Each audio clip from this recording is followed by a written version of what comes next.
Even as a regular user yourself, you've probably seen over the last number of years as the motorway improvements have gone ahead and as more and more bypasses have been completed, fewer people were using the route. As a result, at one stage we had 5 daily return flights, I think, on that route.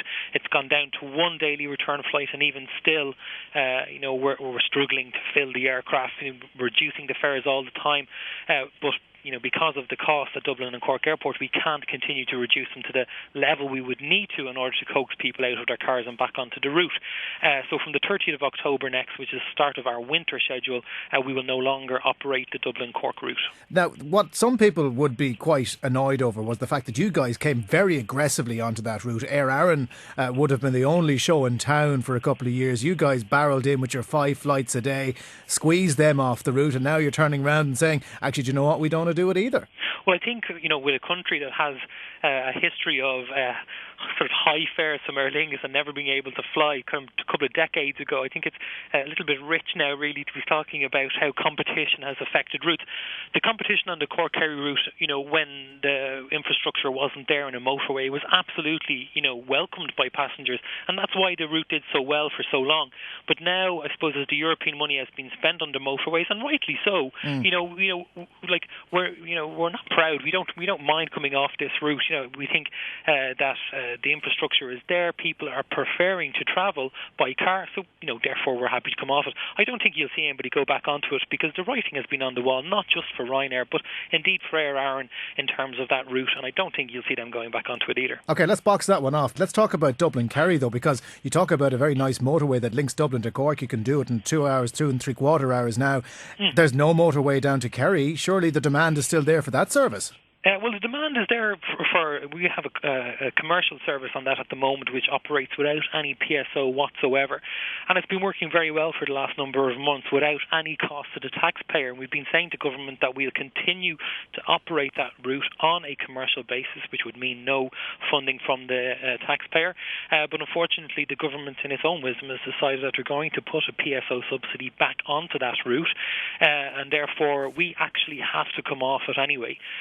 So from the 7th of September next... Hang on, you don't have to come off it. If it's commercially viable, you can do what you like. No, we actually do. The PSO will go on. It'll operate a number of times per day, and I think under European rules we have to come off it. On a commercial basis, it wouldn't work with a PSO on it anyway, so therefore we have to come off that route from the 7th of September. We'll do so, but we will leave the All-Ireland final weekend still in there because we do have a large number of bookings on the flights for that weekend. Well, they're definitely going to be using those flights. But this PSO route, why didn't you go for it? Surely that would be manna from heaven for someone like Ryanair. It helps your bottom line. You make extra money. It gets keeps your planes in the air. Why didn't you go for it? Well, we actually did apply for it, but we went on the basis that we had already said to government that we were happy to continue to operate on a commercial basis. But we knew that if the PSO was going onto the route, that only one airline could operate that route. So therefore, we did apply for the PSO. We didn't get it. That's absolutely no problem. We had the last PSO, and as you know, there was issues with it, and it went to a commercial basis just before the PSO was due to end.